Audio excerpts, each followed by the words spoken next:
Good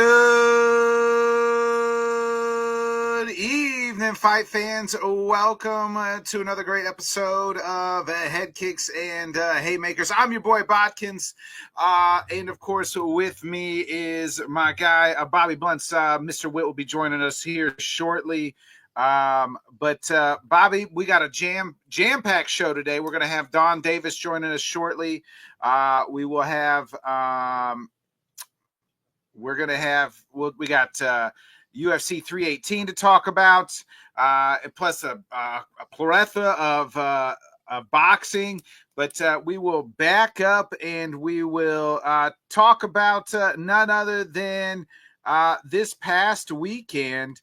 And that is, UFC Nashville. We got Derek Lewis highlight and, great celebration. And Wonder Boy was robbed on Saturday. Your thoughts on UFC Nashville? Absolutely over-delivered. The prelims are great. The main card was pretty electric. Definitely with you on the Wonder Boy robbery. His opponent just held him against the fence for that third round.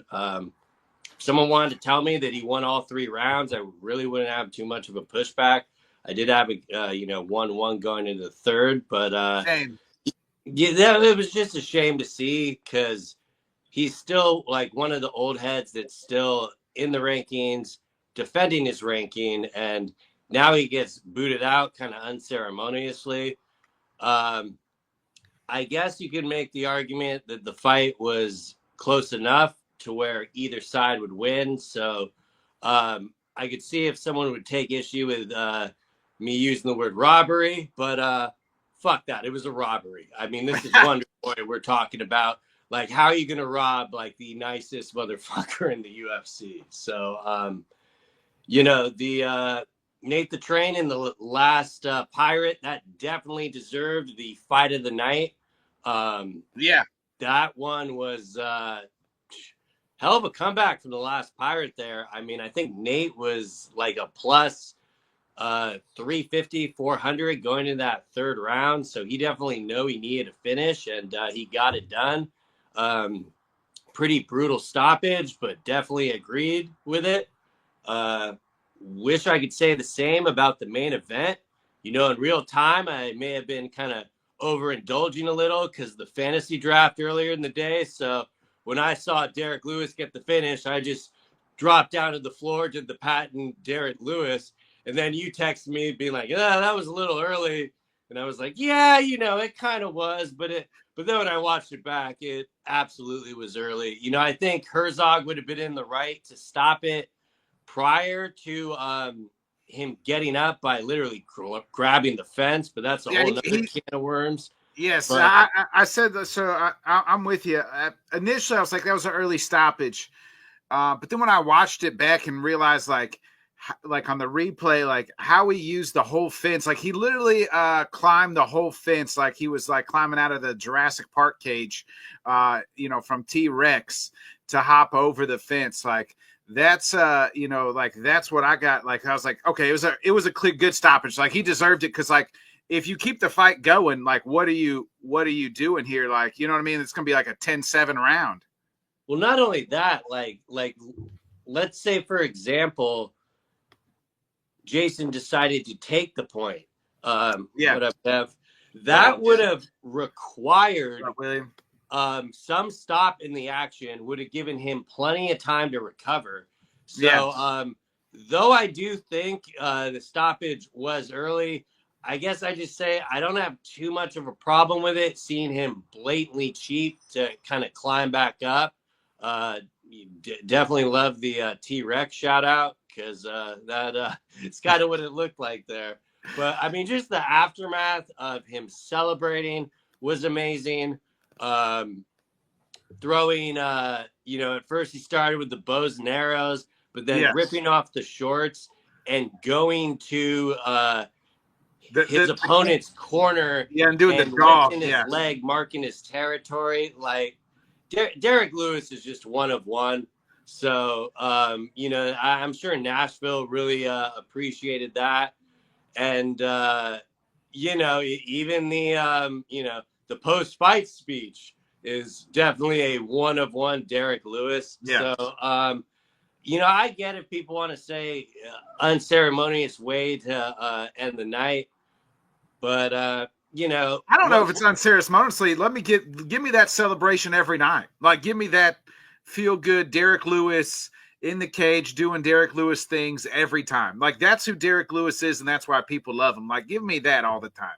Like, yeah, exactly, and that's like why in real time it didn't really like bug me too much. Yes. I've seen far more egregious stoppages. The only thing that kind of threw me off of it was after he got up, then he decided to, pop in, which, I could have done without. But, going back after it's already over, like the fight's done. So, what are we doing at that point? Yeah. Agreed. Loved it. Loved Derek Lewis. Always, I told you before the fight, it's the reason I picked him. I'll probably always pick Derek Lewis. He's just one of my favorite fighters all time. I just love the personality, who he is. He's got that charm about him. That's the best thing. He just got the charm about him, and he puts people's lights out. And hopefully Teixeira will bounce back. I don't really know what's next for Derek. I mean, he said he would love to fight Tom Aspinall. So I mean, I don't know how many. Derek Lewis has literally fought the who's who, though, at heavyweight. I mean, if you really think about it, he's been around and he's fought them all. And win or lose, I guess you could say he's fought them all. But what a guy. Speaking of guys, Bobby, we're going to have to, we'll get back to, maybe we probably won't get back to the UFC Nashville, but I did enjoy the card as a whole. But speaking of a guy, it's been about a month or so time since we've had our great friend and a great guy. Welcome back to help us talk about his organization's big card this weekend, PFL Cape Girardeau, the president of PFL, Mr. Don Davis. Good to be back. Don, what's up, my man? How you been? And Don, there's so many questions we got to start with before we even get into this weekend's card. It seems to be like there's a new /president kind of moving in, and the coach is going to be speaking for it, like kind of your guys' Dana White-esque.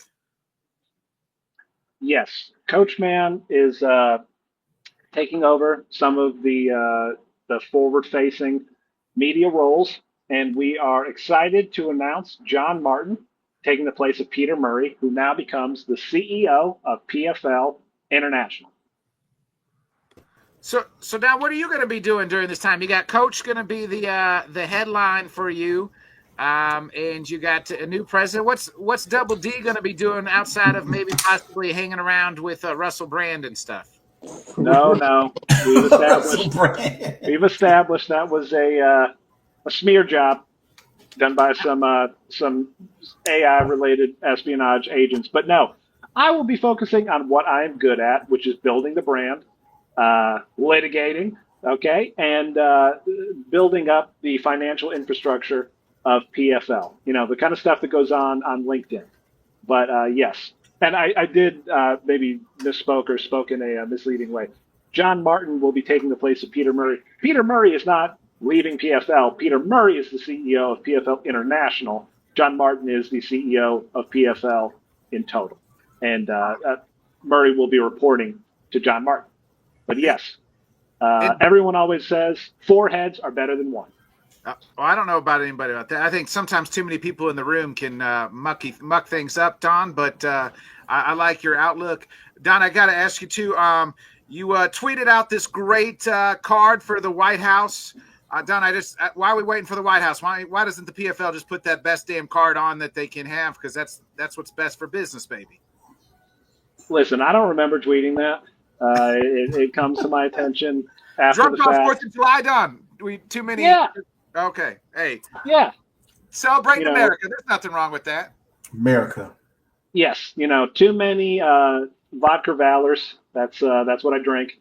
And yes, it's a tricky drink. So it'll get you, but it's a lot of fun. Just log off your Twitter beforehand. So What did you? So I know you don't remember tweeting that card. What about that card? And can we get that? Kevin wants that card put on in Chicago. Yes, if we put on one card a year, and it had the reach of a PFL White House, yeah, absolutely.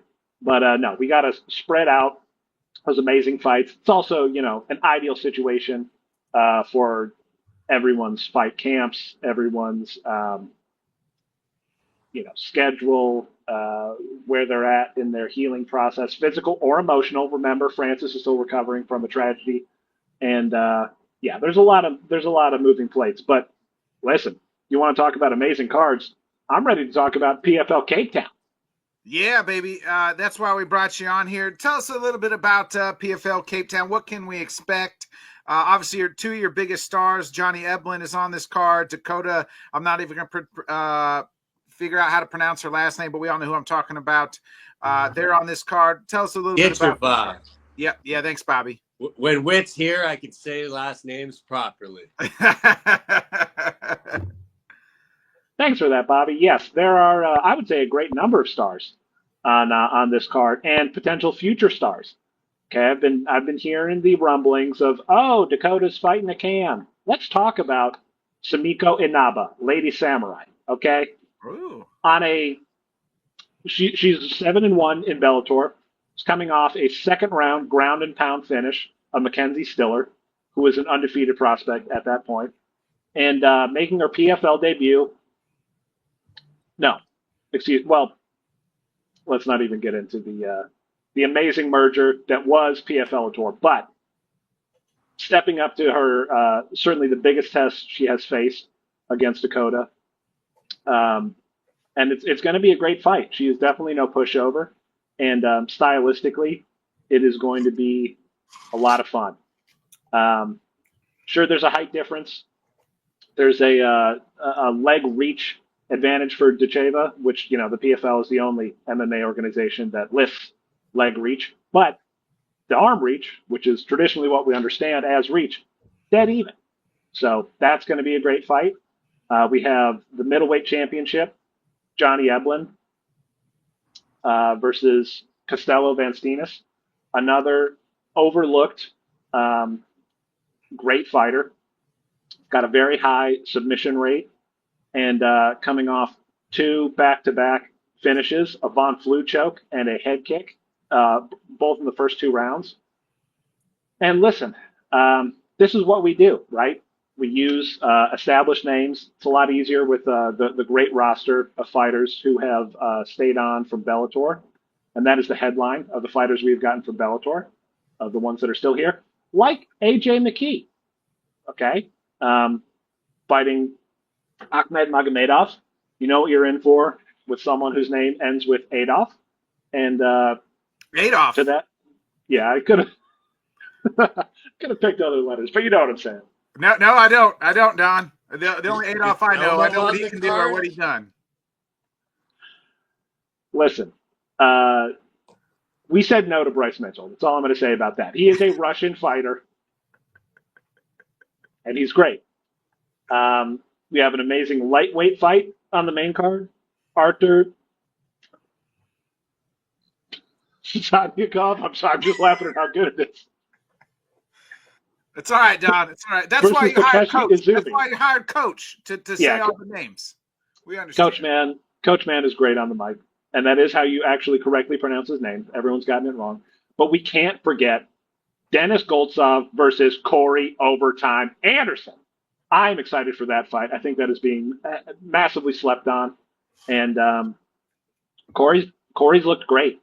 It's, again, as far as putting on the super fight to end all super fights that I, blacked out and tweeted. This is what happens when the rubber hits the road. You get fighters in their prime, healthy, cut weight, ready to go. And we are making MMA's debut on the continent of Africa, before anybody else. 2 p.m. Eastern, Saturday, July 19th. Don't miss it. Don, I just got a couple of questions. One more question. I'm gonna let the boys ask any questions. You got the great card, Africa Cape this weekend. But my question is, are you the one kind of stirring the pot here between Turki Al-Sheikh and Ariel Helwani? I wish I could take credit for that, and I appreciate you thinking that it would be me, but no, no. Turkey's doing his thing. I have nothing bad to say about him because I'm a family man and I value my life. But Ariel Helwani, that jabroni, I've said my piece on him. That's and, true. I just thought maybe I knew you and Turkey were tied. I thought maybe you were kind of the one stirring the pot here.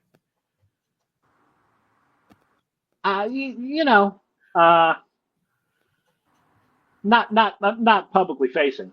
Absolutely not. Yeah, Turkey and I are tight as you can be as two promoters. But he's in his boxing lane. I'm squarely in my MMA tournament lane, and I don't know what Ariel's doing, man. Don't bite the hand that feeds you. And Ariel's real buddied up with PFL brand ambassador Jake Paul, Mr. Paul as I call him. But I don't know what Ariel's doing. I'll say this, and I'm not trying to stir up, what, but you can mute somebody if you don't want to see them on your timeline. Okay, he knew that unfollow was gonna, get turned into a not racist caricature cartoon on it, and that's what happened. Amen to that, Don. Turkey, Kevin here's a legend real quick. He's saying that Turkey hasn't picked up your phone calls in weeks. Well, we text, so that would be why. Yeah, different. The time zone thing. I get. Yeah. All right, Bob, you got any questions for the great Don Davis? Not so much more of a question as a comment, but I gotta say, Don, very well as far as building this card in Africa. Not only do you have the PFL Africa airing prior, kind of almost acting like a prelim, but I think it's a really perfect pairing when you're putting on a card of people that no one has ever heard of, and you're kind of using that as the prelims. And then the PFL Cape Town will kick off with the champion of champions. Respect to everyone on that card, but in my opinion, all the champions should wash the people they're fighting. However, I got to give you credit for getting them fights, because I know a lot of them were kind of in the weeds of waiting to get fights. So, we give credit around here when it's due. And I got to say, I think this event is perfect to line us up with a full all day of MMA. I think, PFL Africa starts at like 7 a.m. So I can't wait. And you're really nailing it this year. Much better, than last year when the tournament was confusing, even if there are like different leagues and stuff. This is the best way to get it to fans.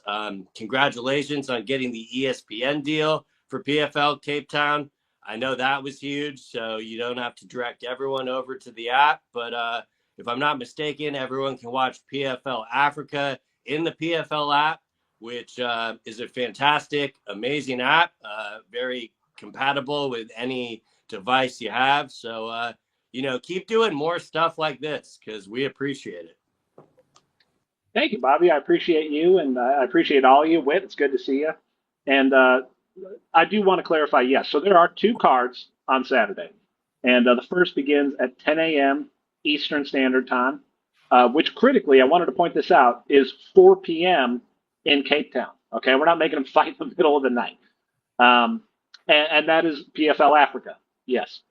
The PFL Champion Series card, which is what we've discussed primarily today, is beginning at 2 p.m. Eastern Standard Time, which is 8 p.m. in Cape Town, which again, perfectly normal, not strange time to fight. And we have made sure the locker rooms have been painted well in advance. No one is going to get fumigated. There's going to be nothing like that. And we are going to set the standard for MMA on the continent of Africa. and it's been great. This is the time to be here. It's winter down here, which means balmy 60-degree weather. I've been hanging out with Cameron Simon, talking business, and it's been a great time. Wait, you got any questions for Mr. Don Davis? Yeah, man. First of all, Don, great to have you on the show. It's awesome to think that someone of your ilk makes time for the little guys. We're not that little. We're actually pretty big. Ass Botkins. Anyway, so the way it works is, My man, wife thinks I'm pretty big. I don't know about compared to everybody. yeah, right. Mine too. So as I delve into your background, being one of the founders of like AOL and studying like the algorithms that made AOL very, very popular in its earlier heyday. Now I see you're integrating technology into what will make PFL different from other promotions. You know what I mean?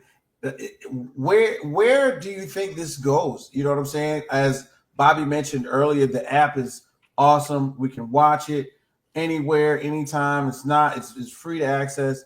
Like, where do we see this going? Are we going to have more interactive, cards? Are you going to like start, putting like comments on the screen? Like, where can you see this going as the world of entertainment kind of is already in the digital realm, but you can further it with the PFL brand and kind of put the stamp on it?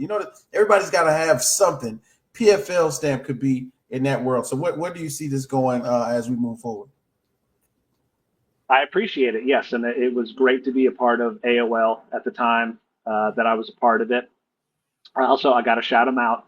A great early part of my career was being the youngest at the time legal counsel for, the Chicago Cubs.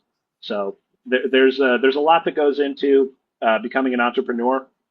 And I learned a lot in that part of my life. As far as the technology in the PFL, yes, we listen to the fans. Okay, you guys aren't amazed by the mile per hour of strikes being thrown. Fine, we'll take out the bad, we'll keep the good. You see the UFC ripping us off now with the ref cam. Great, keep learning from us. Maybe you'll get rid of the Apex. As far as the app, I appreciate the plugs. Tell a friend to tell their friend that PFL has an app. We are going to continue to build out the content library there. And something I'm working on personally is verdict scorecard integration. Kevin is correct. And verdict scorecard integration. And as you're talking about it, there's a lot of red tape to get this done. But something I bring up at every meeting, and I feel very strongly about, is having a fan interaction like the verdict scorecard, but PFL itself, giving the fans the ability to vote on MVPs per weight class in the year. So that is a type of accommodation, different maybe than the champions, and certainly the champion could win it, but a similar idea to the best of lists at the end of the year. But instead of leaving that to only the MMA media, giving fans a shot to show love to the fighters or performances that they enjoyed, and let the fighters know that. And I think that'd be pretty cool. Hey, last question before we get you out of here, Don. How close are we getting to this Hughes Nurmagomedov rematch? Pretty close. Coach Man is in Ireland right now, sitting down with the Hughes camp, and they're it's I said it, I think the first time you asked me about it. A good deal makes both sides uncomfortable, and we're going to get a good deal for all parties involved. And we've heard what the fans are saying. When is Dakota going to fight? When is the Champions Series going to return? Short of delivering that PFL White House card, and sure, it was a drunken mistake, but that's not saying it can't happen. We are doing our best to make these fights happen, and I think The Champion Series is a lot of fun. I think the real bread and butter of the PFL is the tournament. And for those who have been following the tournament this year, the tournaments, I should say, it is going to be a lot of fun. We're getting to the good part now, where this is how stars are made. And, my competitor likes to say the toughest tournament in sports is the Ultimate Fighter. Okay. I don't know if you saw it last week, but that's the toughest tournament in sports. Got a lot of problems. The toughest tournament in sports are the PFL global tournaments. Hell yeah, Don. Don, we appreciate you joining us. I'm sorry, John, break the fourth wall. I texted Don about like 2:00 this afternoon, said, if you got time, this in their busy schedule, can you join us this evening, talk about PFL Cape? And Don replied, I'm in, very easily. So, Don, you're the man. Appreciate it, brother. And, we'll all be tuning into PFL Cape this weekend. Appreciate it. Always good to be here. Don. You're the best. Give it up for PFL president, Mr. Don Davis, everybody. Yeah, no, Don's right. That fighting nerd that lost last night on Tough would not last a minute in the PFL tournament. So well said by Don there. The man.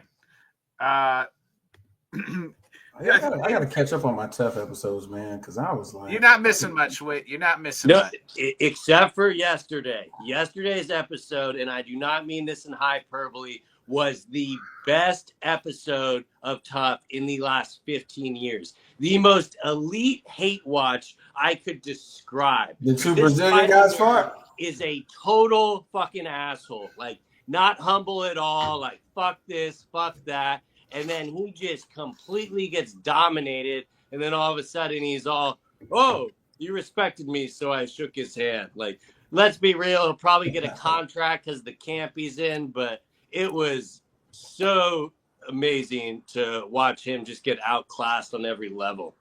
Hey, listen, all I know is on the last episode, I really got a chance to watch. When we saw him talking to you-know-who, I was like, oh, he's going to start turning on that asshole. Man. He's going to go ahead and flip that switch and be a dick the whole rest of the season until his fight happens. And you've already spilled the beans. And I guess he takes a loss, man. Brazil versus Brazil. They let the two guys fight. I have a feeling that was one of the first fights that happened because, it's all taped at the same time. Right. And they were saving it because they knew he was going to get washed out early, and they kind of wanted to build that suspense. But, I promise you won't be disappointed watching it. Check it out. Yeah, for sure. All right, boys, let's move right along here. We got Saturday is a full sit down of MMA, boxing, all day, as we just learned talking with Mr. Don Davis. It starts at like 8 a.m. I think Eastern time zone. So then you can sit down. So for Bobby, man, you're gonna have to wake up early, and sit on the couch and get everything ready because from 8 a.m. then we got boxing. We'll get into the boxing here in a little bit, but the evening nightcap is UFC 318, and it is the swan song of Dustin Poirier. It is the last dance for Dustin, but this card, let's be honest. If it wasn't Dustin's last dance, it probably is someplace else. But the prelims, I'm surprised Vettori Brandon Allen, two ranked middleweights, is on the prelims. They've been beefing for a while. Remember, they got into it speaking of the PFL event, they got into it at a PFL event. You got Jimmy Crute on this card, Ryan Spann again fighting on this card. So we're good. For all the shit that people want to talk on heavyweights, we've been getting some heavyweight fights here lately. 3 last week, 1 this week, baby. Bobby, just searching on the prelims, you got a prelim that you're interested in that you want to piques your interest. I'm pretty interested in the Vettori Allen just for the backstory in that. But granted, I'm sick. There's a reason that's not on the main card. The UFC is concerned that it can just turn into a grappling match. The main card is pretty much built to eliminate that aspect of it. And I know a lot of people are praising it because of that. You know, I have no problem with exciting fights where you can turn your brain off and stuff. Agreed. Just when you look at it, it feels like it means very little for the future of the sport. But at the same time, you know, we do got some decent, you know, prelim fights that should also be entertaining. My only issue with it is, I mean, let's let the elephant out. Like, this was supposed to be a fight night. Like, the only reason it is a pay-per-view is because it is Dustin's last fight. And you're going to get no complaints with that with me, mainly for the fact that he does deserve it. I had a feeling when they announced it, it was going to kind of be lackluster, but matchmaking-wise, they at least did a decent job of making sure that the main card should be exciting, even though a lot of these fights mean nothing for the division. Apologies in advance. It's on me that the Costa fight got moved to here because I was the one, you know, gloating about it when they pushed it off. But, you know, hey, what up, Rob? How you doing? What up, Rob? But, yeah, you know, the prelims will kind of move by quick. But, you know, I'm probably got the Vettori Allen fight circled just because the bad blood there. I could easily see this kind of turning into a bad kickboxing match because of the hate between the two of them. I would like to see Allen, you know, use his striking a little bit more to set up the grappling because that's home when state kid too. Home state kid fighting in his home state. I guess he's from Louisiana. Yeah, so like I get the argument of putting him on the main card, but at the same time, it's another way for them to sell pay-per-views, having it, you know, at the top for the prelims. So I'm not mad at it. I think the fight will deliver. It is just kind of ironic. The only ranked guy they did bump down, other than the main event, of course, but they did bump down to the prelims. But yeah. You know, the card to me is just a product of the TKO model and stuff. And sometimes you're going to get stuff that isn't as stacked. And, you know, just got to go with it. What did Rob say there? I just said he hasn't been on social media this month, enjoying getting his notes here. I appreciate it, Rob. Yeah, we missed you on social media. I mean, I'm sure you missed don't get on Twitter and Google Conor McGregor the last few days, Rob. You'll be all right. You haven't missed much. What about you? Is there a fight on the prelims that you're circling? You're circling, my man. Yeah, man. To be honest with you, of course, you know, first off, I'm glad to be back with the gang. Of course, I missed you guys.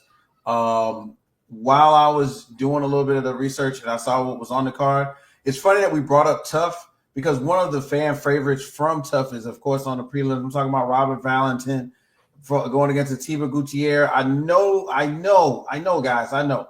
He lost his last two fights. I know, but I said he's a fan favorite. Everybody was giving him a whole bunch of love for that Norse Viking, the gods want blood type stuff. Like, well, I love that. If that's your character, if that's your guy, that's your thing.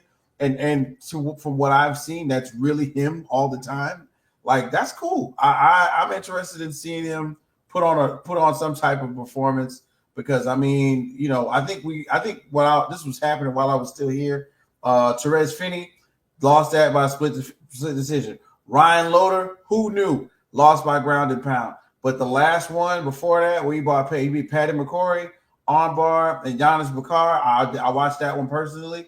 Knocked him out, you know, got him out of there in the first round. Somewhere we need to get that blood going. So if you want to, you know, sacrifice a chicken to the Norse gods this weekend for Robert Valentin, please feel free to. And then second, the next one that really stood out to me that I thought was you know, there's something to pique my interest. What's really going on with somebody I thought was really a high class guy, and that's Michael Johnson. Daniel Zulliver. That's on the main card. We're going to talk about it. Oh, right. My bad. Excuse me. Yep. Good save. So, we can talk about it now. Go ahead. My bad. Yeah, but in a long way, Michael, in a real way, Michael Johnson at one point in time was one of those guys you got to catch Yeah, you got to catch. And you know what I'm saying, for the division wise, he's been up, he's been down.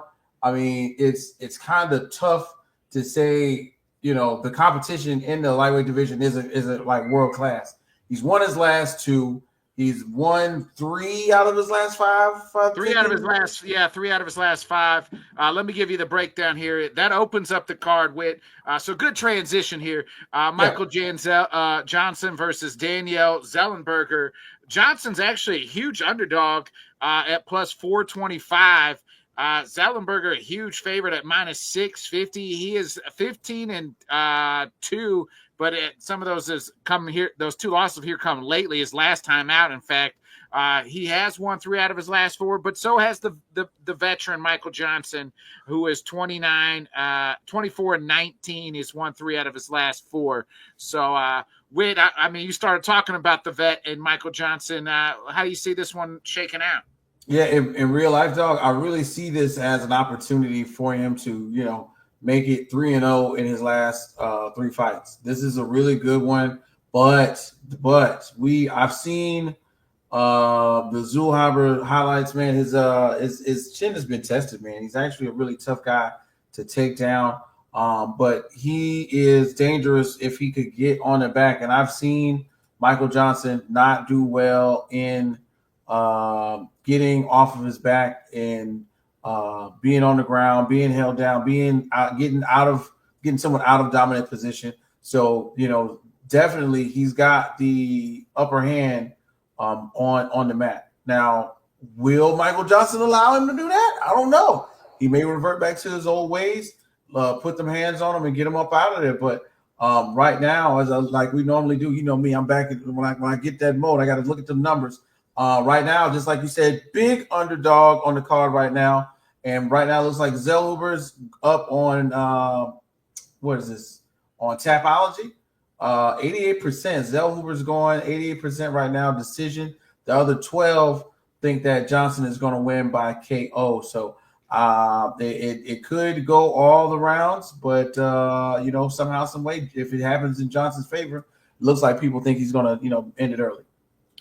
Yeah, Bobby, we haven't seen Zellhuber since his almost fight of the year with Rybovic's back at the Sphere. Yeah, to my knowledge, he was supposed to be on UFC Mexico, but I think he had to pull out with injury there.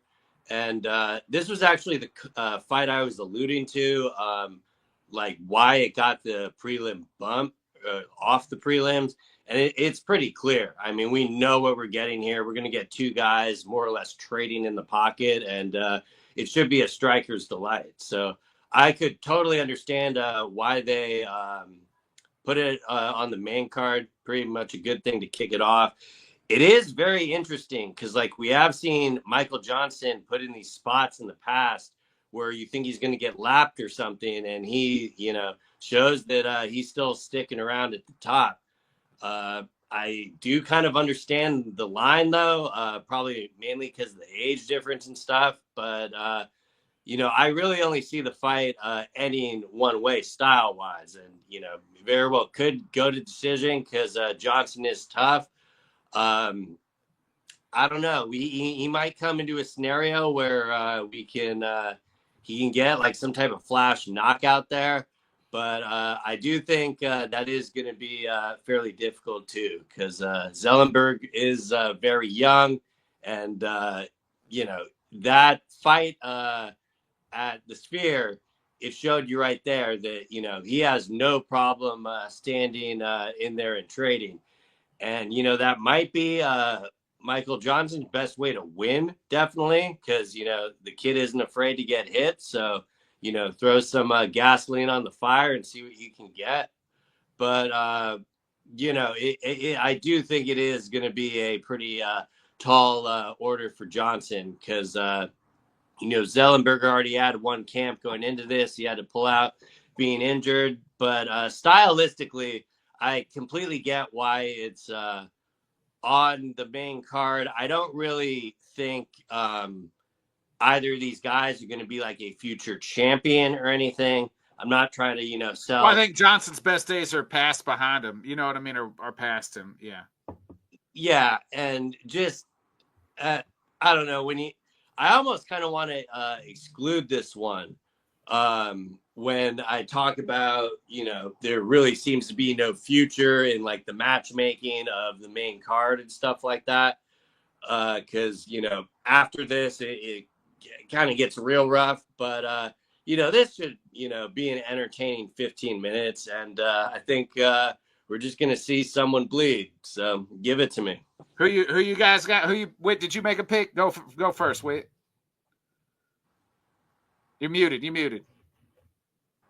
Sorry, got to get back into practice. For this one, man, I definitely want to go with Johnson, man. It's one of those occasions where I gotta think that he can revert back to his old self. Of course, it looks as though the skill set wise is in the favor of Zellhuber, man. But somehow, some way, man, he could pull this one out and set himself back up to start heading towards the top of the division again, just like he has for the last. It seems like once a year. You know what I'm saying? Once a year we get to say, "Hey, look at Johnson. He's looking pretty good right now." And then like technically we're getting ready to start the second quarter of the year, which means if he has a good fight now, December, November, third, fourth quarter, we could be looking at him on the main card of a good pay-per-view. So if he takes this one out, 3 in a row, let's see what happens. I'm going with Johnson on this one for sure. Bobby? Yeah, I got a lot of love for Johnson as well, but just with the age and stuff and the speed, I'm going to have to go with Mexican Zoolander here. I definitely think he has enough tools to get the victory and stuff. And I figured I'd botch his name if I actually said it. Zellerberg or whatever. Zellhuber? Yeah. Yeah. But yeah, no, he showed in that last performance at the Sphere is, he's hungry. He'll put it all out there. Granted, that could be his demise in this fight, but I think he'll end up being able to get the job done. Yeah, I think if he tries to stand and bang with the veteran Michael Johnson, he could definitely get his lights taken out. We've seen Johnson do it time and time again, but there's one thing that is undefeated, and that's Father Time. And I think, as I said earlier, I think Michael's his best days are behind him. So Crosshair is saying Zellhuberman.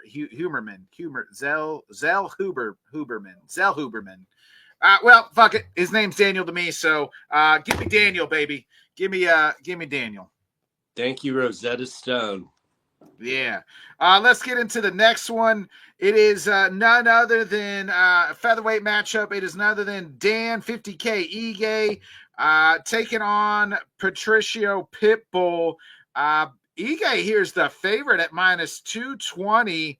Pitbull is the dog at plus 180. Pitbull coming off the loss just a couple months ago to Yair when he made his UFC debut. And Ige has he's lost 3 out of his last 5, but did win that close one against my guy Sean Woodson. Bobby, I'll start with you. How do you see this battle? As again, Pitbull making his second fight here in the UFC. Yeah, definitely another tough matchup for Pitbull. If he loses, Rob, it is the end of the Pitbull experiment, I think, in the UFC. Yeah, and you kind of go off that, wondering, what he has left to prove, if he is, really getting up for this one. Because damn well, Dan Ige is going to be starting from the start of the bell there. You can't really, start slow with him. Yair fought a lot more on the outside and was a lot more plotted and just pieced him up.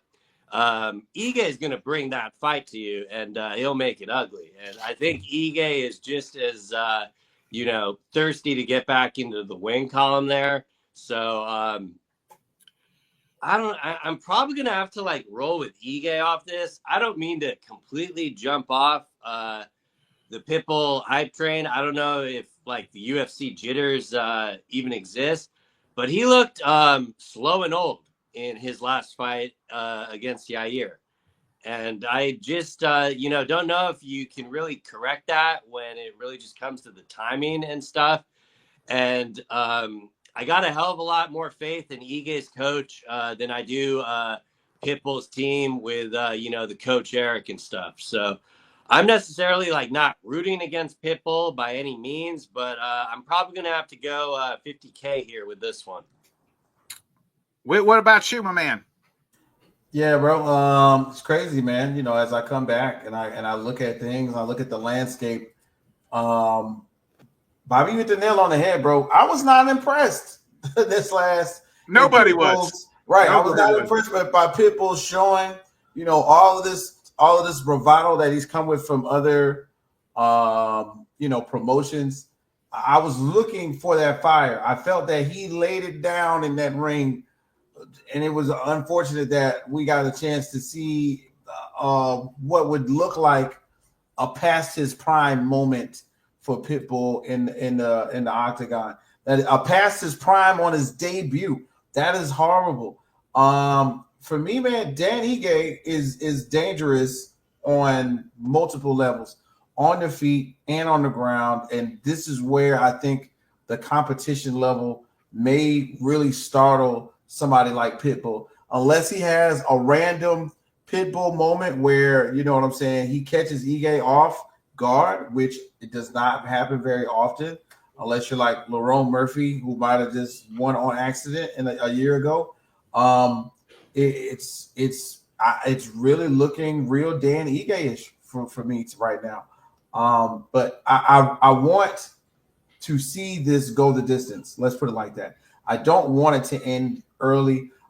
Just like Bobby said, I think somehow, some way, if it doesn't pan out well, even in a loss, like even if he loses and let's say it's a split decision, or as long as he doesn't get knocked out or submitted, let's put it like that. I think this might be the end of the Pitbull train as far as it being top tier competition.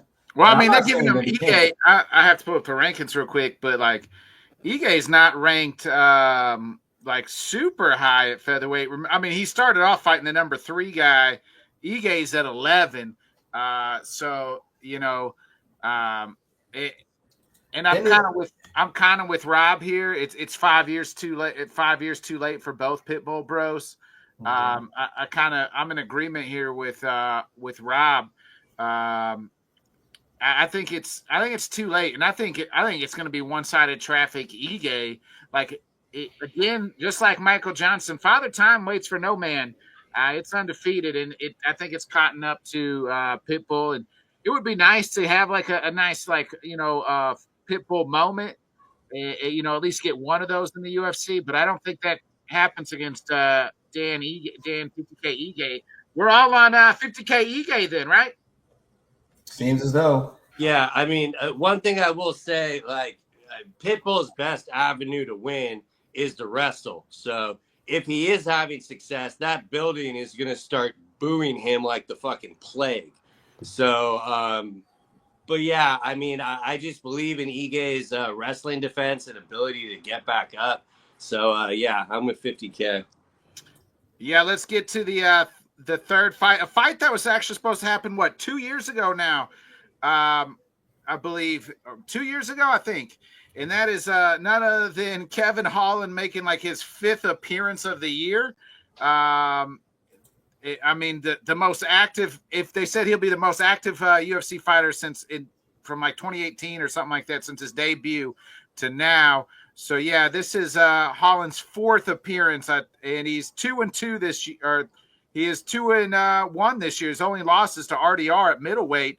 2-0 though at welterweight, and obviously this one is at welterweight, and he's taking on Mr. D-Rod, who just fought not too long ago, coming off a nice win over Ponzinibbio back in May. So these guys are supposed to fight back, 2 years ago. And remember, that's when the Hamzat Nate Diaz stuff happened, and D-Rod fought the Leech, and Kevin Holland took the payday for Hamzat and lost. So, here we are with two of the most active, Kevin Holland, the most active fighter, and D-Rod's usually pretty active as well. And they're running back after the fight that was supposed to happen 2 years ago. Yeah, man, I'm all in on this one. This is where I think the action will turn up on the card a little bit more.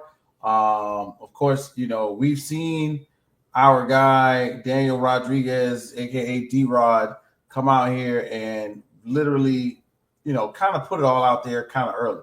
I like the idea that in the past maybe 2 or 3 Kevin Holland fights, I've seen a lot more of the thing that we thought he was going to be doing, where he's gotten a little bit more diverse in his bag.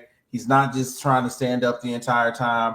With the Vincent Luque win, with that choke, I thought to myself, this is what we wanted to see 2.5 years ago. When he's dialed in at welterweight, I think he's really good. I don't know if he's like title run good, but I think he's one of the best welterweights in the world good when he's dialed in as well. So yeah, I mean, and you're exactly right, bro. When he's got the the eye of the tiger on, you know what I'm saying? He's extremely dangerous.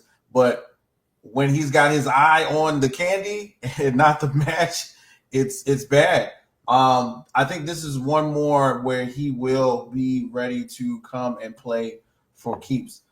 D-Rod is not to be underestimated in any way, shape, or form. I think this will be a big test for what he has been practicing on his jiu-jitsu, on his wrestling, on his grappling. And D-Rod can very, very easily catch you in the wrong position and take advantage of it. We've seen it before, and somehow, some way, this is where I think Kevin Holland gets a little bit of love, and probably he might even wrap it up to the very end of the year. I mean, like you said, 4 performances already. We are in month 7. That's ridiculous. Yeah. That is, in my mind, that is freaking ridiculous when you normally see guys twice, maybe maximum 3 times a year. So if he wins, and we see Kevin Holland in September, hey man, we gotta put him at co-main event or something. But maybe if not necessarily a pay-per-view, maybe co-main on a fight night. I think he could head if he's been calling out Colby Covington. If he gets that fight, him and Colby could headline a fight night someplace. Hey, look, man, Colby, just like we talked about earlier, Colby was on that tough in the fight camp. Who knows what type of shape Colby's in? He always seems to be ready to go. So if Kevin Holland wins this one, calls out Colby Covington, we could be looking at one more fight. I think that would probably be the most in a year for any fighter. It'd be 5 fights. 5 fights in a year. He did that in 2020. He did that in COVID in the COVID year in 2020. Yeah, the COVID. He was the star of the COVID year. But yeah, definitely. If he can repeat that, I'm definitely looking forward to him. So yeah, Kevin, come on. Let's shut up. Let's really put it all out there, and let's show the people what you're working with. I'm going with Kevin Holland on this one for sure. Bobby, Kevin Holland, huge favorite here at -550. D-Rod at +375. Damn.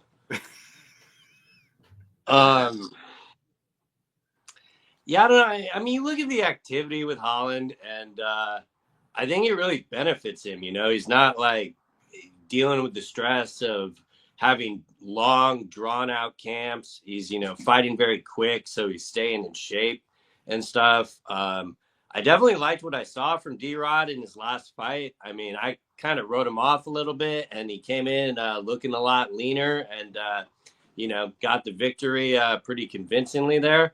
So, maybe he's getting the second wind. This is at 170, right? Yeah. Mm-hmm. Yeah. So, I mean, that right there, I do think kind of favors Holland a little bit, just kind of the comfortability. He's not moving up and down in weight, so he's staying on the same weight. And he's going to be comfortable wherever the fight goes. I mean, most likely it will be a standing affair for the most part.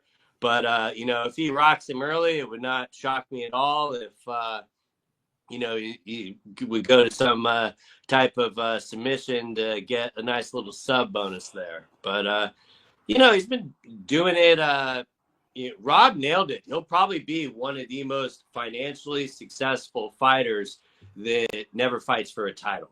Easily. Yeah, I think. I think that's right on. We already know he got the bag right when he fought Hamzat. Like they paid him well, and I really actually think that did him a disservice because I felt like they paid him and he just didn't take shit serious. And now I think he's like, I don't want to say, I don't know the guy's financials, right? This is me speculating, but I think he took it took like 2 years here to where he just wasn't. I felt like he wasn't taking shit serious. And I felt like it's because he got the money from the Hamzat fight. And then maybe I think there was like a time where somebody sat him down, or maybe he just matured and was like, I got to take this shit serious. And now he's staying at 170. And I think he's got a future here.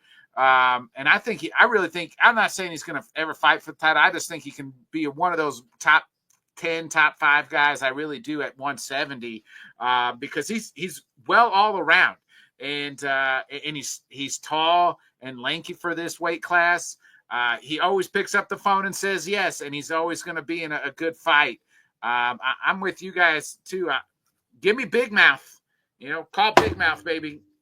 Give me Big Mouth. And another thing about that is, like, other than the RDR fight, he's almost always on the pay-per-view, and he's always on the main card. So I mean, they definitely reward him for stepping up and the booking, and he's got a pretty fan-friendly style, so he's very popular as well. And I mean, that is one that should be interesting. What's Cross saying? He's saying Kevin could beat JDM in a rematch. I forgot they fought in a very close fight. That fight was close. I would probably favor JDM right now because I think he's improved. I'm in the class of where this is us probably getting some of the best Kevin Holland we've seen. Far. Agreed. I'm right there with you. When, just like you said, when he's dialed in, we got, what I'm saying? Like, to me, in comparison wise, like Kevin Holland's like your granddad's car. It's sitting there, it's not moving, but when it's moving and that air conditioning is blowing, it's one of the best rides you have. So Kevin Holland is exactly like your granddad's Chrysler. It's dusty, it's old. It's not even that old. It's pretty clean on the inside. And you got to cut it on. The AC blows. You need a good tape to listen to, maybe. And it's a great car. Kevin Holland is to me a Chrysler, a 2000 custom. I think it's, to me, Holland reminds me of the kid that's like, you play sports and you're just like, man, that kid's so athletic. If he ever just took it serious, he could go someplace. We've all been on some sort of team where you're just like, man, this kid's super talented. He just don't take it seriously, and then it's just like, he doesn't work, like kind of put the work in. I'm not saying Kevin Holland doesn't work hard, but I'm just saying, like, he's got all the tools. He just got to take it serious. And then if he ever just clicks for him and he takes it serious and stops being class clown, this kid's going to be really good. That's Kevin Holland to me. Like the kid that's like 6'6" going down the hall. You're like, what grade are you in? Yeah. Why don't you play basketball? He just dominates the whole basketball team, just doesn't want to go on the team. Right. Let's get into the one last thing on that. The wildest part about that is I think that's a huge part of his success too. Yeah. Because he's always just laid back. He's never overthinking it in the cage and Agreed. Stuff. Yeah, he may straight up like lose a fight or something, but he seems always kind of happy with the work that he put in and the performance that he put in, and I think it's a big part of his success, and definitely entertaining when he starts talking too. So definitely be some words in the cage. Yeah, there'll probably be more words than takedowns, I think. Let's get into. Bobby's been waiting for this fight for almost 2 months. It's his favorite fight on the card. I know. Off with that. I know he has had this fight circled. It is none other than Paulo Costa versus Roman Kopylov. Pablo is a dog here at plus 200. It's been a while since we've seen Pablo Costa. In fact, June 1st of last year, he's lost 4 out of his last 5. His lone win is against Luke Rockhold, who we just found out is going to be fighting in a Misfits card. And he's taking on Roman Kopylov, who has won 4 out of his last 5. So, Bobby, I'll start with you. I know you're super excited about this fight. So, tell us what you like. I have never heard a more inaccurate description of how I feel on this podcast in my life. This is the worst co-main event I can think of on a fucking Apex, on a fight night. Just dog water. Like, fuck this. But realistically, Kopylov is not going to let Paulo do his kind of Paulo things. Like, he's going to bring the fight to him. So stylistically, hopefully it will be a little bit more entertaining. But Paulo always seems to have that issue of either taking the first round off or doing too much in the first round and just being worthless in the second and third round.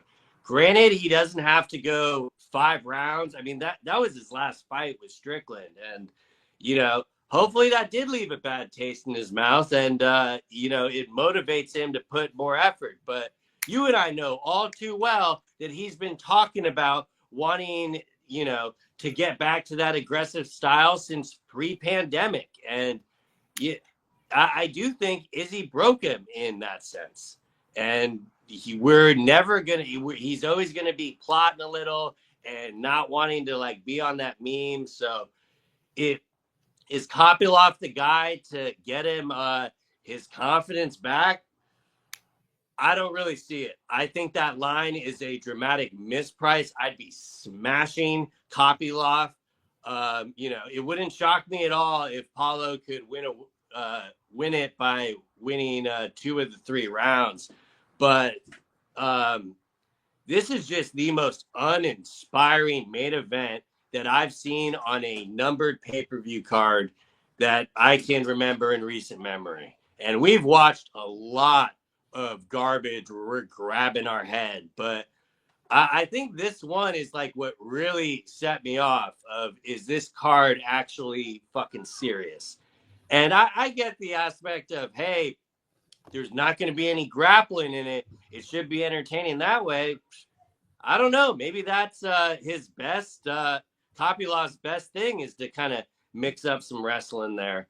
But what's Cross got to say about this? He said he thinks Roman's the right opponent to bring back the old Pablo. I will give you that, Cross. I'll concede to that he probably does have the right style to take it to him and bring the old Paulo out. And I would love to see that. But I don't know. Ever since he's got that big contract, I just don't see the fire in him anymore. Yeah, Rob, I think he already has an OnlyFans announcement, by the way. I think he already has an OnlyFans. I'm pretty sure he does. I thought Pablo, he's ranked number 13. This is 13 versus 14 at middleweight. Yeah, so and I'm sorry to cut you off, but he should not be fucking ranked. And Brandon Allen and Marvin Vettori are 11 and 10. So make that make sense. One's the co-main and one's on the prelims. It's solely because of the grappling. But go ahead, Whit.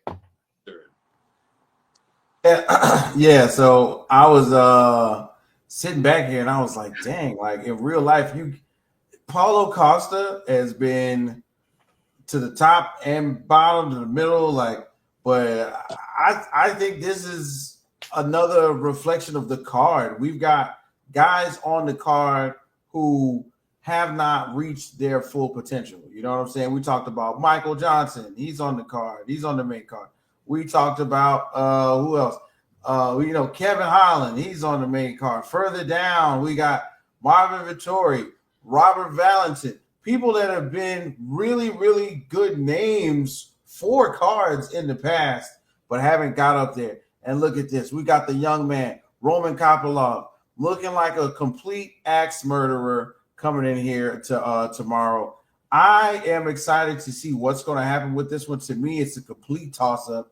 I don't care what anybody says, but somehow, some way, the young Kopylov, I think, takes advantage of Paulo Costa, and that's just in my mind. I think this is a decision fight where it goes all of the rounds. It's not going to. I don't think it really ends early, but we're going to see Paulo Costa try to outmatch a younger, smoother, slicker fighter. Costa would not. Yeah, Costa would not. Yeah, shouldn't be ranked completely. I agree. He should not be ranked. But since he is, this is one of those moments where he's going to have to prove his ranking because Kopylov don't play, and I believe if Kopylov was like somehow on 23andMe and we put a line to Sean O'Malley, they're somehow related in the way that they go about fighting. You know what I'm saying? But at this moment, what's going to happen? It looks like not Sean O'Malley, but what's the lightweight kid? Hooper. Oh, yeah. There we go. Somebody's Russian father is just moving around. The middleweight Hooper. Yeah. Right. They just look like, But in real life, man, I want to see Paulo Costa, just like I want to see the other guys on this card that I named who have not reached their full potential. I want them to pull off an upset. But I don't think it's going to happen. This is really steep competition, and Kopylov has been putting guys in really tough positions. Chris Curtis with the head kick. I watched that one. It was dangerous. It got a fight of the night bonus, definitely. Cesar Almeida, I don't think I watched that one. I know at one point in time we might have been discussing it, but look at that. Split decision. Somewhere in there, I think he is way more dangerous than people give him credit for. So Paulo Costa better watch out. Yeah, so you guys all like Kopylov. I'm right there with you. The only thing I like about Pablo anymore is his social media game. And what Rob was saying is probably why people like me are probably the reason he's on the co-main, because he's got a good social media following. Give me Kopylov too. I've been hearing this. I'm going to go back to my old ways since the Izzy fight. I think Bob, you made a good point in that Izzy broke him. So let's get to the main event. Throw out the BMF belt. I think we're on agreement. It doesn't really matter. We're getting two of the best fighters in the world. To throw down on Saturday night. It is Max Blessed Holloway for the third time. He's gonna be taking on Dustin Poirier. 0-2, once fight at featherweight. The second one was kind of a short notice type fight. Didn't put on the proper weight, but now he looks like a solid lightweight. As we know, the last time we saw Max, so he got KO'd at featherweight, but the time before that when he fought at 155, he was KO'ing Justin Gaethje. The last time we saw Dustin Poirier lost the title fight, he has said this is uno más, and they have built this card for him in his home state in New Orleans. Lil Wayne's going to be walking him out. They don't do this for everybody, but they're doing it for the Diamond here. Two true legends on Saturday night going to go at it. One last and final time for the Diamond. Bobby, I'll start with you. Your thoughts on this fight? I'll add to that. They don't do this for anybody. I mean, let everything worked out for Nate Diaz. Everybody will be Bill Goldberg after this because they did not get the Dustin Poirier treatment when they retired. Type shit. Their plan was to send Nate Diaz out in a body bag with Chimaev, and it worked out to where he was able to fight Ferguson. He went out on the win, and the UFC, or specifically Dana, went back in the locker room, told him, this is your home, kid. Whenever you want to come back, you could do it. Didn't believe a fucking word of it. I do believe it for Dustin Poirier, because you have to really get to that point where you can almost do no wrong. And he's fought everyone that they've asked for. His resume alone is just insane when you compare it both of their resumes. I'm gonna pause real quick right there, Bobby. I'm gonna pull up both of their resumes. Listen, here's Poirier's resume. Just in his last few fights: Islam, Benoit Saint Denis, Justin Gaethje, Michael Chandler, Charles Oliveira, Connor, Dan Hooker, Khabib, Max Holloway, Eddie Alvarez, Justin Gaethje, Anthony Pettis, Eddie Alvarez, Jim Millard, Michael Johnson, King Green. Like, that alone is insane. And then you get to Max Holloway, his resume is just as good. Ilya, Justin Gaethje, Korean Zombie, Arnold Allen, Volk, Yair, Calvin Kattar, Volk, Frankie Edgar, Dustin Poirier, Brian Ortega, Jose Aldo, Anthony Pettis. Like, Charles Oliveira, Cub Swanson, like Conor McGregor, you know what I mean? Like his resume is just like, these are two of the best resumes in the history of the game. Yeah, I mean, Max made his debut against Dustin. And I mean, you see the tail of the tape. They literally look like two different human beings almost. And yeah, you know, the second fight with Max, you know, I was already full aware of who Dustin was and stuff, but that is like one of those performances that really cemented, yeah, he is that guy. And now it's even more enticing because you have all these years later, you gain the trilogy. Max isn't going to want to go out 0-2. There's no way that Dustin's going to want to go out on a loss. So you've really set yourself up for a perfect fight where neither guy is going to want to get an inch. And, you know, this is just going to be a straight up 5-round war. I mean, they can point at the ground all they want. It's probably just going to keep going here. And, you know, the hesitation for me would probably be the elephant in the room is we've never seen Max get KO'd before. So how will he rebound from that? I'm sorry if that was at 55, the same thing would have happened. Save the, he's 145. He's sucked in. You know, Ilias Power would have put him down either way. He knocked him out. We just saw it last month. he knocked him out with the gold gloves, the gloves they removed because they were having issues with knockouts. But, you know, credit to Max. He was doing very well in that fight until he wasn't. So it's just one of those fights, like, especially in a scenario like this, I absolutely despise that I have to pick one athlete over the other. Because I'm sure if we could all have it one way, we prefer neither guy to lose. But, you know, unfortunately, that's really not how the game works. I think Michael's got all our sentiments. I'll be happy and sad with any result this weekend in the main event. Agreed, Mike. Yeah. I mean, I'd even be happy with a draw. Yeah. Because, you know, you'd be getting an amazing fight going back and forth. And I would not want to be a judge on that main event. That would be pretty rough. And, you know, I do think Dustin has to kind of look at the things that Max is going to make adjustments for. Because, I mean, just if you go back to when he fought Gaethje, I mean, he looked so much better. And really, Gaethje had nothing for him the entire fight. I mean, he was up 5 rounds to nothing before he, you know, gave him the chance. I'd be pretty surprised if the scenario is reversed in this fight.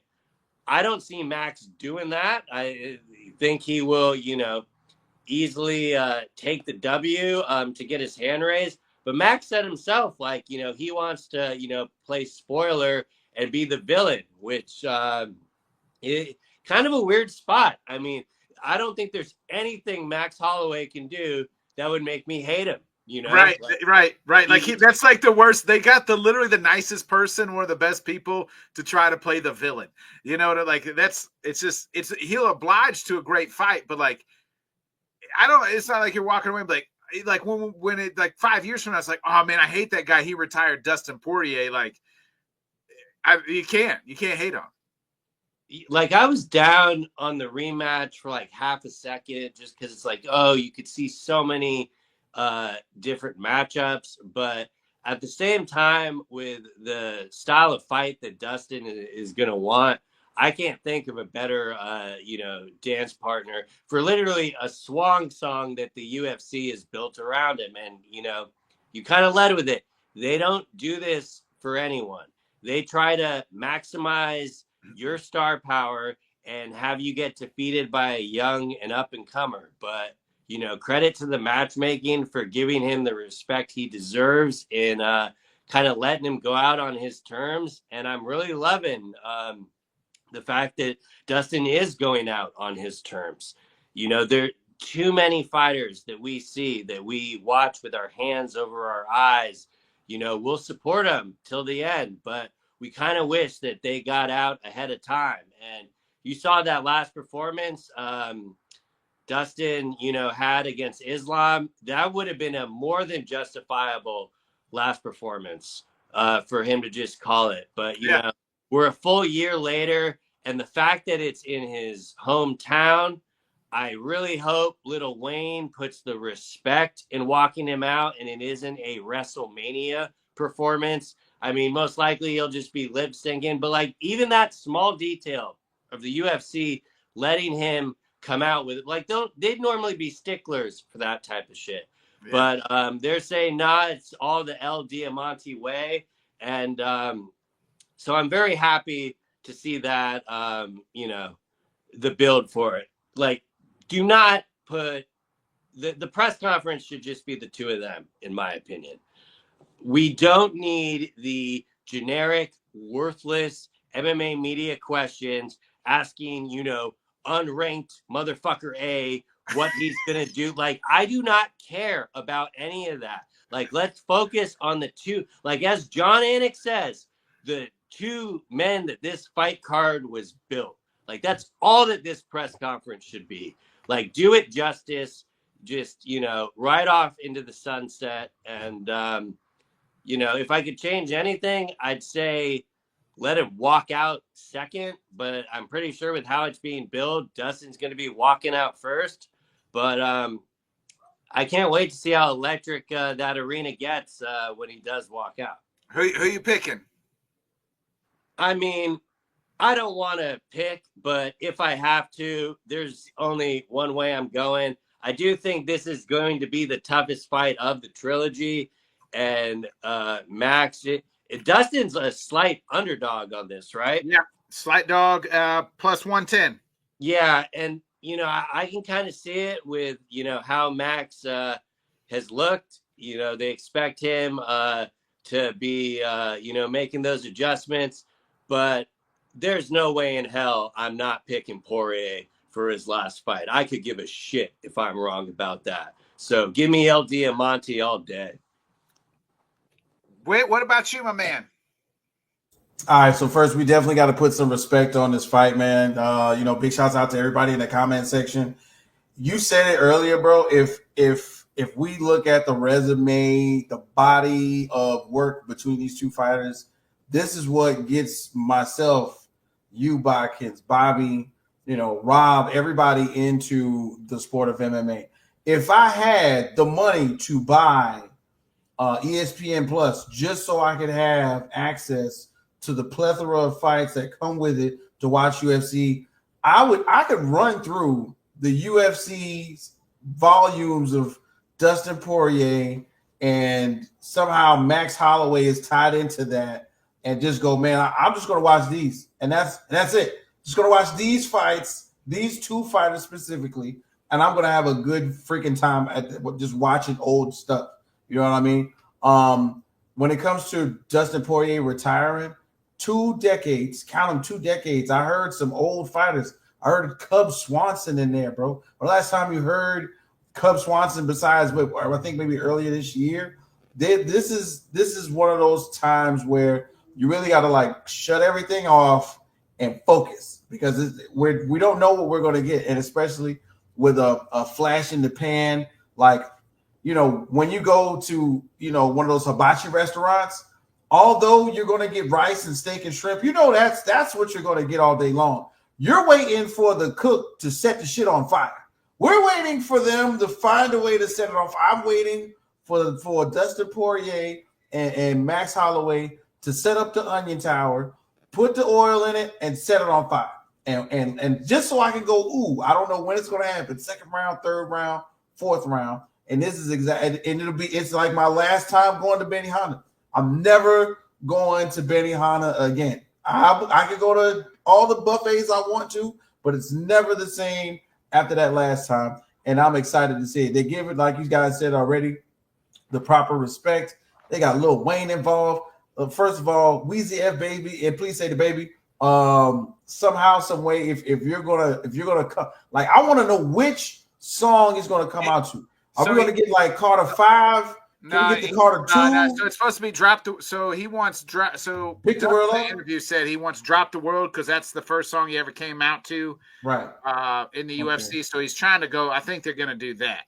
Maybe the Hot Boys will be there. BG. You know what I'm saying? Maybe Turk. Who knows? Baby may be out there. I have no idea. But for it to be New Orleans, from the go out in style, and of course Daniel Cormier's from New Orleans too. Daniel Cormier said it a million times.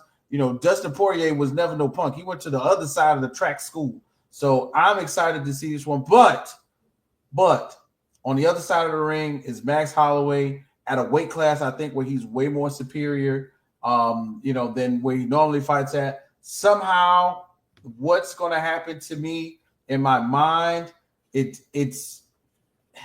would love to see this draw happen. This the draw. You know what I'm saying? The judges are so flabbergasted. They're so excited. They're jumping and screaming. What if it's like Rocky, right? In the first Rocky, where they just knock each other down. Yeah, right. And everybody falls down and double knockout. and somehow, some way, we get the ending we want. Because I think we all said it. Like we've said it a bunch of times on this show. Robbie Lawler was extremely lucky to get to go out on a pay-per-view card and win convincingly. That was kind of like the last time we saw that. So I want to see a draw. Will we see a draw? Probably not. But if I'm expecting points and not necessarily a knockout, talking about a decision, I'm going to go with Dustin on this one because if it gets dicey in there, Dustin has a ground game that we've seen multiple times. We've seen Dustin. There's not going to be a takedown. There's never been a takedown in a BMF fight. There ain't going to be one. And remember, y'all used to talk trash about me wanting to see BMF belt fights. This is finally. I came back just to tell y'all that I didn't forget how we used to talk so bad about the BMF belt. This is it right here. I am excited about this one. One of the last meaningful BMF fights we got. But they ain't take. If they do get a takedown, somebody's going to say, "All right, get up." The other person's going to say, "Get up. Let's try this again." You know what I'm saying? But for real, man, I want DP going out on the shield. I want him to go out on top on this one. No disrespect to Max. Max can get the belt back after. It's going to be the title will be vacated. We'll have a Max Holloway, Justin Gaethje or something like that. Somebody's got to do something. You know what I mean? And we can retire the belt when DP wins. We can't retire the belt. We got BMFs come. We got young BMFs coming up now. But yeah, Dustin Poirier is my pick for this one. And once again, man, it's the proper send off at home. Lil Wayne fighting again and not fighting against some bum neither. You know what I'm saying? When you want, I guess. As someone who has competed at the highest level, you want somebody that's going to test you one last time. And I think that this is exactly, the right way to do it. So big shouts out to both guys. I love Max Holloway. Don't get it twisted. But this time, let Dustin get out of there, the right way. And if Max, taps that chin, knocks him out, I think that's still a respectful way to do it. You know what I mean? Like you can only respect a veteran like that one or two ways. He either beats the crap out of you or you beat the crap out of him and he says, you know what, you deserve that. So in this lineage, I guess you could say, of the BMF belt, every BMF that the lineal champion, the champion is never won. So there's that. So yeah, there's that. Yeah, for sure. So the person's always, and there's always been I guess like Nate Diaz wasn't knocked out, but they always been the person who's been the champ's gotten knocked out. Yeah. So I mean, you guys said it, man. I mean, this is it. This is the two of the GOATs, two of the best to ever put on the glove, step in the octagon. But one last time, baby, one last time, give me the happy ending. And he's my dog, baby. We are going out as the BMF champion. Baby Costa be the boss. Give me Dustin El Diamante Poirier, baby. Yeah.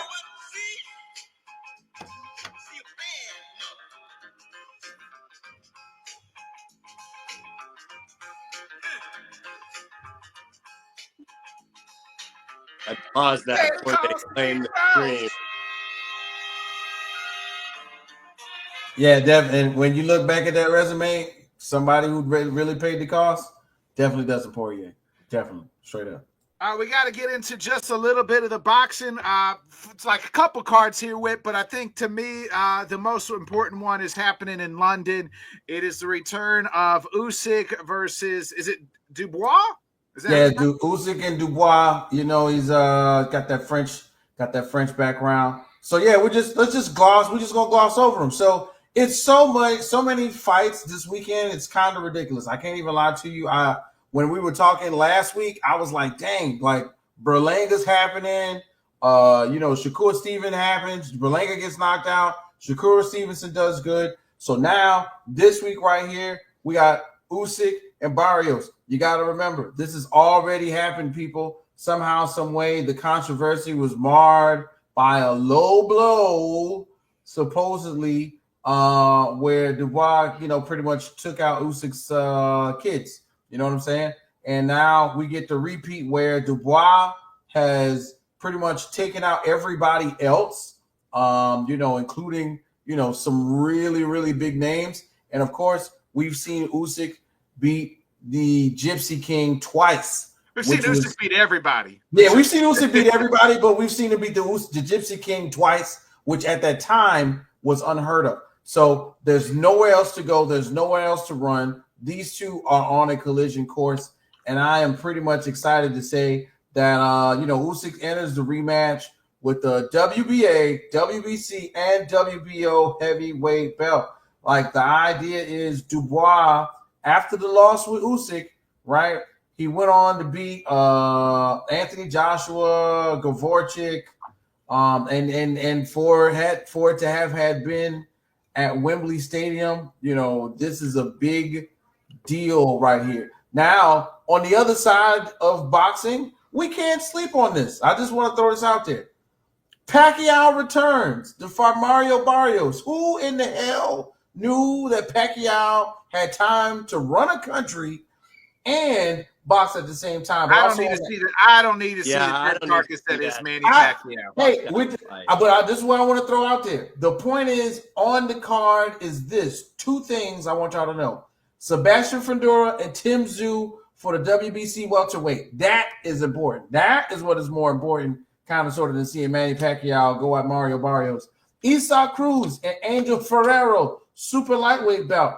That is more important than Manny Pacquiao and Mario Barrios. So they built up the card so that if nothing is exciting happening in that Manny Pacquiao, Sebastian Fundora and Tim Tszyu, scary. Tim Tszyu, extra scary. Isaac Cruz, Angel Ferrero, scary, extra scary. So let's just take a minute, let's take a minute and watch maybe one or two of these fights. There's going to be so much going on. You're going to have to get your laptop. You're going to have to get your desktop. You're going to have your TV on. You're going to have to pirate stream everything. Put your VPN on and watch. So if you wake up early, you can catch PFL in the morning. Then you can get the Usyk fight. And then you can that'll lead into somewhere. I think the Pacquiao fights is after the should be on after UFC. So where is the Pacquiao fight? Where is the Pacquiao fight? That is a good question. Where the freak is the Pacquiao? I think it's in Vegas, is it not? Where is the Pacquiao fight? Where's the Pacquiao? Manny Pacquiao. Shame on you, Vegas. I do agree with you with there are other fights Vegas on that thing that matter. But, Yeah, last time a weekend was stacked like this, though, it sucked. You're right, Cross. You're correct. It did. And it didn't live up to the billing because I think one of them was one of those Riyadh season cards where what I think was that the same weekend as the Times Square bullshit. That was the Times Square that was one. It was one of those fight cards in Riyadh, and then they had a really bad, not a bad UFC. I think it was what was it? I think one of the UFCs that was. I think the one in the Sphere was that same weekend. It was whatever was going on in Riyadh, one of those first Riyadh season cards where they had too much shit going on and concerts, and it wasn't enough boxing, but it was on all day. Then all of a sudden, I think Agreed, the Rob. UFC happened. Agreed. So, yeah, I mean, a lot to get into in the MMA world. It'll be a packed weekend. Before we get out of here, real quick, I mean, who do you like? We all like Usyk to win. I like Usyk to win. I like Usyk to win, but I would not be surprised if somehow, some way, if Dubois wins, it's by knockout. Let's put it like that. If any round knockout is something to play for Usyk, I would play it. But for the money, yeah, Usyk, the Usyk money is probably not worth it. But if there's a Dubois any round knockout, I would take that for sure. Bobby? What, in the Usyk fight? Or? Yeah, Usyk. Yeah. I'm expecting. I mean, what I'm saying is, I'm probably expecting Usyk to win. But if there is a bet for any round knockout with Dubois, I would play it. But like Witt said, I mean, Dubois gets overlooked a lot and makes people pay for it. So that fight will absolutely be worth my attention, and I will be watching. But yeah, I'll be picking Usyk. Yeah. Hey, listen, Anthony Joshua went in there and slept on that boy. You understand me? Anthony Joshua got shown the mat multiple times in Wembley, which was for Anthony Joshua extremely unheard of. Extremely unheard of. Yeah, so I am afraid that if he gets caught, it'll be not like how he was getting caught with the Gypsy King's punches. It's a different person. Well, we'll have to see. It'll be a full weekend of combat sports. Bobby, any final thoughts before we get out of here? We pretty much covered it all. Shout out to Cross, who is in the chat. He put on the MMA fantasy league there. You can watch that all on his Twitch. Throw your Twitch in the comments, Cross, or tweet it, and I'll retweet it. We got him drunk as fuck, but it was very entertaining. And so, yeah, very well done, Cross. But, yeah, I mean, we're going to have a locked and loaded weekend, or I guess we should say Saturday. So I can't wait. Wait, any final thoughts before we get up out of here? Nah, man, I'm excited. This is a weekend. I wanted to definitely participate and be on the show. I'm shaking the cobwebs off, guys. I'll be back full time probably like in another month or so when get these schedules right with these churn. I got too many now. Amen to that. But anyway, that's it, folks. If you're into the NFL, I'll be back tomorrow night, 8 o'clock Central, with all my gang from the LTS show. We are going to be doing starting our season 3 of football talk here on the Bodkins channel. We'll be previewing the NFC East, so tune in. So we'll talk about Bobby's Eagles and every other team in the NFC East. Kind of give our over/unders and over that. So please check us out, 8 o'clock Central. That is tomorrow night right here. Other than that, you can catch the three of us back next Wednesday, 8 o'clock Central, 9 Eastern. Be a friend, tell a friend, folks. Like, subscribe, share. We appreciate all the comments, everybody tuning in tonight. Appreciate Don Davis again. Shout out Big Double D for joining us. And that's pretty much it, folks. See y'all. Be a friend, tell a friend. We'll catch y'all next week. Go Birds. Dan Orlovsky's a fucking idiot. Thanks so much for joining us, and until next time, let's talk sport, friends. Thanks for watching.